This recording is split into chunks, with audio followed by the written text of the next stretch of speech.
ही जी गाडी आहे या गाडीवरती कुठंही केरोसिन असा उल्लेख नाही आहे. दुसरी गोष्ट म्हणजे हे इथं वाटप केलं जातं आणि संबंधित एजन्सीच्या मालकांना विचारलं तर त्यांनी सांगितलं गेलं की मला एकच गाडी आलेली आहे आणि ड्रायव्हरला विचारलं तर ते नवी गाडी म्हणतात. तर संबंधित आमचे मित्र पत्रकार आहेत रोहन नकाते यांच्याशी आपण बोलूयात. रोहन, या गाडीबद्दल तुम्हाला जी माहिती यांनी सांगितली ड्रायव्हरने याच्याबद्दल काय म्हणता तुम्ही?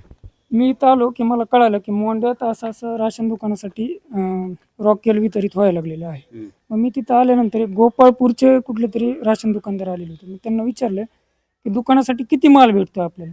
मग त्यांना काय अधिकृत माहिती नाही. ते म्हणले मला काय माहीत नाही, पण आता मी एवढाच कॅन घेऊन आलो 20 लिटरचं, त्याच्यात घेऊन चाललो. मग मी ड्रायव्हरला विचारलं गाडीत ह्याच्यात कितवी गाडी म्हणली, तर ते म्हणला स्वतः की मी 8वी गाडी खाली करावली म्हणलं. मग एजन्सीच्या मालकाला विचारलं तर तो म्हणतो की पहिली गाडी. म्हणजे तहसील कार्यालयाचा आणि एजन्सीचा बिलकुल ताळमेळ झाला. ह्यांची ह्यांनाला म्हणजे कुठलाच काय संपर्क राहिलेला नाही, दिसत नाही. पाळोदे साहेबांना मी स्वतः फोन केला, त्यांचा फोन सध्या बंद लागतो. तर एकंदरीत असं म्हणणं आहे की जर आम्ही त्या एजन्सी चालकांना विचारलं की धारूळ शहरामध्ये याच्यासाठी कोणी एजंट नाही का, तर त्यांचं असं म्हणणं आलं की बीड जिल्ह्यामध्ये मी एकलाच आहे आणि मी कमिशन एजंट आहे. तर मला असं म्हणणं की धारूळ शहरासाठी पण एक धारूळ तालुक्यासाठी एक व्यक्ती द्यावा अथवा तहसील मार्फत हे रॉकेल वितरित करण्यात यावं.